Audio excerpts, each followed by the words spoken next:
A plethora of issues unfolding in the world of politics in Kenya and across the region here. And it is for that reason that Siasa Brigade is here to bring you the most comprehensive look into the world of Kenya's political landscape. I'm yours truly, Richard Mwenje. Always a pleasure to have you on board. And as usual, to debunk the myths there are in on matters politics and also delve into a subject of the day is none other than East Africa's renowned public scholar. And he is Kenya's most sought after political analyst. Today in a Bermuda blue shirt, Herman Manyora. Great to see you. Wonderful, Richard. How are you? I'm quite well. How about you? Wonderful. Eid is fast approaching. Yes. Are you in that jovial mode? Oh, of course. You are? Oh, of course. You actually called Muhammad. Yeah. Your other Muslim name. Yeah. We shall be referring to you by that name. Correct. Starting soon. Absolutely clear. Very well, sir. Yes. Let's go straight into today's conversation and matters to do with the Jubilee Party and also matters to do with the Azimio One Kenya coalition. And let's start from the most recent move by Azimio Kenya trying to de-whip, that is Honorable Sabina Chege. From Sabina Chege's side, she said if they continue and spearhead that move to de-whip her, then it's going to be noisy and messy. If you go down memory lane just about 2-3 years ago, it is the same statement that Moses Wetangula used when Raila wanted to part ways with him and his party. And indeed, it was messy for Raila Odinga then. Do you think this time it's not just about threats from Sabina Chege, but indeed it could actually portend doom for Azimio coalition? It can be anything. It can be messy. It and can noisy. be bloody. It can be noisy. It can be what they want it to be. But allow me to remind Kenyans. I think I'll get tired. That's why by the way, you know I'm leaving this show. You can't. No, I'm getting off air very soon. Actually, I want to walk out of this business. I've done enough. I've made my contribution to my country. But let me tell you people, and I've said this repeatedly, if we are happy with the state of affairs in the country, let's continue being stupid and doing childish things. Let's continue. It's because the country is good. If you look around, you are in Nairobi and you see over 80% of the people, clean water to them is a rumor. A mirage. Yeah, a rumor. Leave alone piped water, just clean water. A toilet, not a flushed, anywhere where you can just have decent, as a human being, to do what biology requires of you. With all these poverty levels, with the people dying in homes, with schools children going to schools that if you look at them during voting, you wonder, is this where Kenyan children are going to school in the 21st century? The children themselves looking at them, barefoot, rags, sort of clothes, running under trees, learning under trees. If this is a country we want for ourselves and the future of our children, fine, there's no problem. We have chosen it. So Sabina Chege can say what she wants to check. Wetangula can do what he wants to do because this is the country we want. But let's not complain. And we look foolish when we go to other people's countries, looking like sheep, taking selfish. If this is the country we want for ourselves, fine. But Sabina, so what she's saying is part of what I'm saying. It's stupidity. This is a simple common sense thing. You are in a political party, you disagree with them, you try to resolve the difference within, it's not possible, you walk out. You take a walk, you go to another political party. In fact, leave alone her position of minority whip. She doesn't even qualify to be a member of parliament. She has an outstanding record. No, she doesn't qualify now. By dint of the law of the Republic of Kenya, Sabina Chege is not a member of parliament. Nominated. No, she's not a member of parliament. She has lost her seat. And let me tell you, I've told you about wanting this country to remain a poor, dirty third world. People stop me in the streets and ask him, Manyora, why do you call our country poor, dirty third world? That's what it is. Wealthiest in Africa. That's what it is. It is a poor, dirty third world country where 80% of people in this country, in this city, stay in places like Kawangware, where if you went to sleep one day, you die. Nothing to do with you being a diary of an angry man? You know, it's part of it. But you know, why do I get angry? So the other thing I'm telling you is this. And it's a warning to not Sabina Chege alone. To many of these people who are playing around, they don't know we are in the 21st century. They cannot read the dynamics that are playing out in the world and in this country. Sabina Chege is a young person. If I remember well, she was my student, I think. I'm not quite sure. Let me tell you this. She will pay the money she's earning in Parliament. She will? She'll pay for it. She will pay for the money she's earning now. She may be at an age she can't fend for herself, or she doesn't have the energy to go out and look for money. And the public will take every coin she has from her. Can get And the that. public will sell, including her homes. This is what will happen. We will compute mpaka the interest. I may not be there, go for my age, but you'll watch it. People who are playing with public resources now, you violate the law and earn money that you're not supposed to earn. You think because the president or somebody can protect you. 10, 5, 15 years down the line, the public will be lining up people like Sabina Chege to recover their money from them. You'll, in your lifetime, you'll see it. I may not see it. But I'll be surprised if I don't see it. It will happen in my lifetime. In the fullness In of another 10, 15 years. If you want to know what I'm saying is true, the things that are happening today, including people blocking the president from making appointments, who would have imagined 20 years ago those kind of things would happen? Who would have imagined? Nobody. If you told somebody in 1995 that the president can be stopped from appointing somebody, they will be shocked. They will call you a fool. High-handedness was the They will thing. think you are just an idiot. Now it's happening. It's happening. Worse will happen. Because I don't have money, when I say this thing, people say, Manyora, is because you don't have money. A time is coming when only people like us will be walking tall in this city. No, those who enjoy There's going to be shock for people when they move from Karen to Dandora. Because the public has repossessed everything they stole from the public. They will be lucky not to be in jail. the Northlands will just be a telling little thing. I'm telling you. Even the state at which EACC has reached in terms of profiling people and the case and the theft, it's just the political goodwill that's not there. The moment somebody will land in that state house, you can imagine a situation where Raila had won in 2022 and then Mother Karua takes over. Oh, you are gone. Anything you stole will be taken away from you. All of it. David Onginde. People that talk Lavington will get close to Dandora. You can see. Because the state of EACC today, and you know, I was talking to some teachers. I was addressing teachers, and I told them, principals, why do you think EACC is now in the counties? Who have they come for? Those big thieves in Nairobi, are they in the counties? That was even before the governors came. EACC was decentralizing around the time. They hadn't done it, but they had that projection. I said, the people who EACC will go after will be principals. Those are the high-ranking public officials in the country, in those remote areas. Now you even have District DCI. so-and-so, principal of this school, kula tu na kunona. They will come for you when you are 70. And repossess everything. Everything for you. And you are 70, diabetes, like Manyora, blood pressure, everything. But they are taking everything from you. You'll die a miserable man.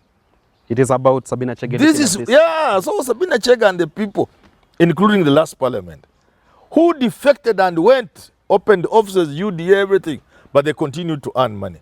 Those who are young, they will be blocked from occupying any public office in this country by law. Because you have violated at chapter 6, which we think we have shelved. Somebody will just say, you are a member of parliament, you crossed your party, you are Kanan, you are even in the team which KK put forward, and therefore they don't dispute about you being deemed to have left your party and lost your seat, but you continue. Two things, you will pay public money. Number two, Bwana Kanan, you do not qualify for any public office until you die. Talking about Adam Kanan, he's the longest serving member of And I have parliament. nothing against him. In the 13th Because I've clarified, even the last parliament, a whole bunch of people left Jubilee and went to UDA. More comment and all. Opened offices, donned the uniforms.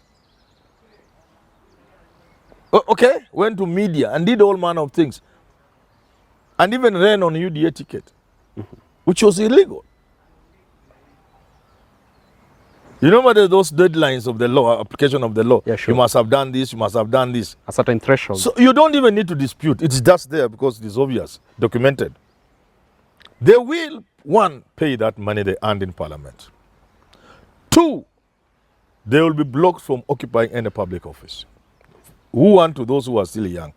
Let's advance that conversation. And now that you've mentioned about Eldas Member of Parliament, Adam Kanan, Yes. this is not just an ordinary Member of Parliament. This is the longest serving Member of Parliament in the 13th Parliament. And his inclusion on the Kenya Kwanza bipartisan talk team has been perceived to one that is motivated by malice. From the side of Azimio, who are crying out and really resisting the inclusion of Adam Kanan, do you think really it is malice that's going to come from the side of Kanan being on that team, or just Azimio trying to find excuses and making the talks not happen? But it's common sense. It is contempt. Sifuna, and I think Raila tried it, but Sifuna had done it better earlier. He said, you go with my wife. Then we are going to the bishop to resolve the issue. The day of the resolution, me arrive there, then you come later with my wife, holding actually. How can you even begin to resolve the issue? How can the bishop even try to help you people? You come with my wife, you're holding her. With the experience of Kanan in parliament for all those many years, do you think it's blinded to that? I have no problem with Kanan. I have already said this is a sharp man, haven't I said? You have? I've said Kanan is a sharp man.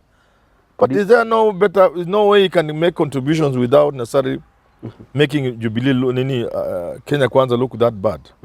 Because they look bad. And they are laughing with a serious matter. Because I've said repeatedly, these are serious matters. To some of these people, this is just a joke.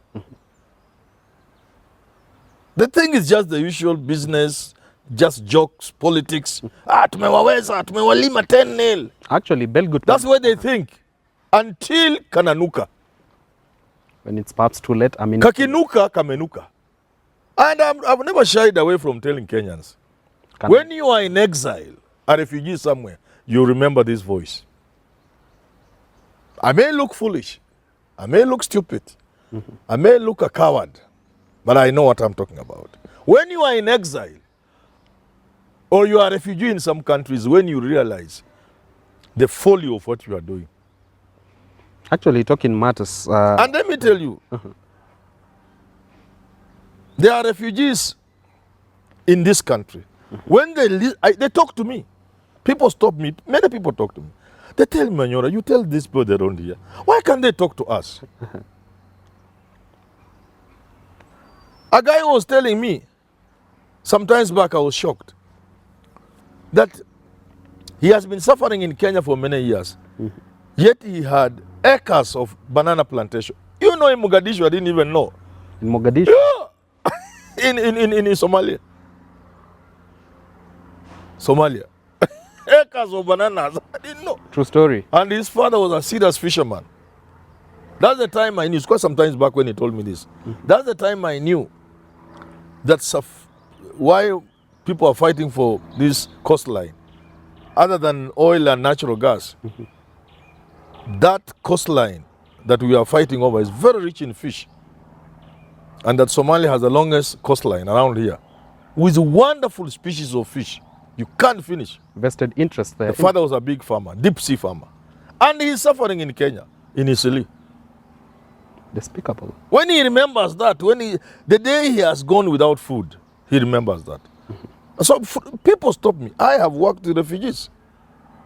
I've said that before. You have? I have read literature. I know what it means like not to be in your country. And therefore I know what it means when I say, don't mess your country. Don't make yourself look clever, because you are not. There's nothing like being clever about these things. Or wanting to enjoy the minute. There's nothing about being clever. And because the president is on your side, because Raila can protect you. No, there's nothing like that. It's just about the reality that this is a fragile country.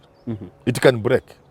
As we bring this conversation to the tail, Belgut Member of Parliament, that is Honorable Nelson Koech, has come forward and actually defended Sabina's Chege's move, and also, by and large, stating... How can you defend that? Who are you weeping? What's the meaning of weeping? What are you whipping? Who are you whipping? That Azimio doesn't believe in gender equality, and actually stupid Azimio nonsense. is an enemy This is to a young women. man I know. I've lived with him in Langan. I know him very well. It's my friend. People should stop being. Let me not use that word. That Azimio considers Sabina No, Chege inferior. come on. What is the name? What's the meaning of whip? What are you supposed to do?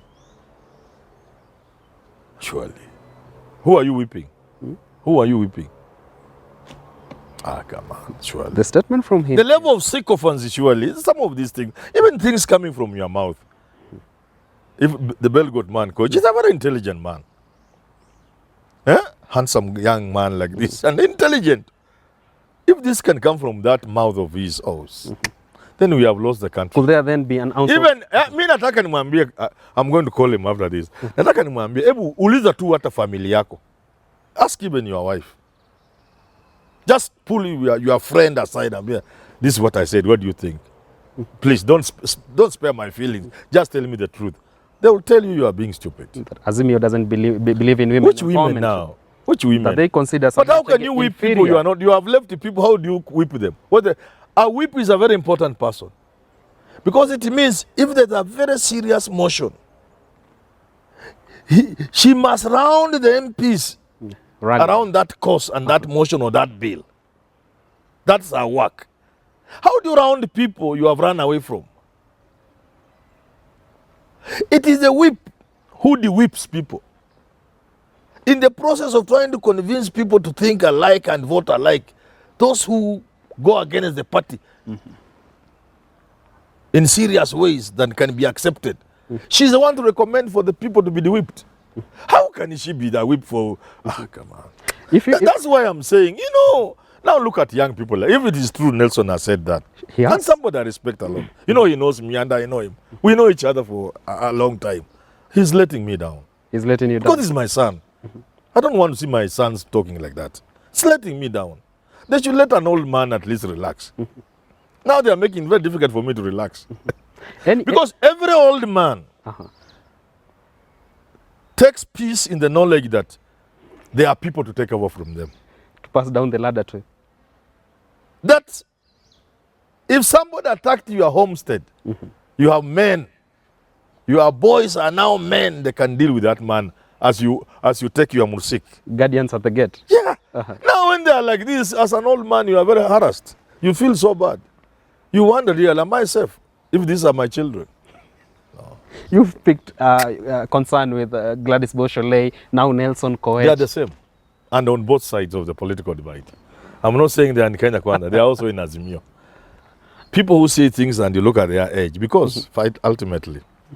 Whose country is this? Is this mine, or does this country belong to Manyora or to Nelson? To Nelson Koech.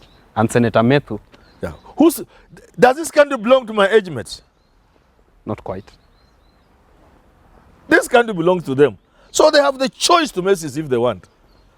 And you say you've done enough. We have done. That's why I'm even leaving this business of this. Because I've done enough and I'm disappointed. I'm not a happy man. Can you live without this, Prof? To be honest, no, without this. I will do international podcast. Podcast and talk to the world. People who at least can share my ideas, my thinking in my sunset years. No more Sam Gitu on Citizen TV. No. Watu wa Kenya nimechoka nao. Kama hata vijana ndio wanaongea vitu kama hivi sasa. Can you want even to live in such a country? Are you not going to share a table and debate with them very soon on Citizen TV? No, I'm refused. I don't want. You don't want? Even this one of mine, I'm closing. You can't. You can't. Very well, there you have it from Herman Manyora. I'm very serious. You are? Very serious. All right, Jad and I will take over then. Good. And Bruno Otiato. Yes. There you have it from renowned public scholar Herman Manyora, of course, debunking some myth in Kenya's political landscape and also giving out nuggets of wisdom to Sabina Chege, Nelson Koech, and a number of legislators there in on how better they can address issues they find Azimio and Kenya coalition should better address, or even the government side. We wait to see whether they'll advance and make adjustments that are needed so that Kenya continues on peacefully and even goes a notch higher in terms of prosperity. Until next time, on Siasa Brigade, I'm Richard Mwenjo. Always a pleasure to have you on board.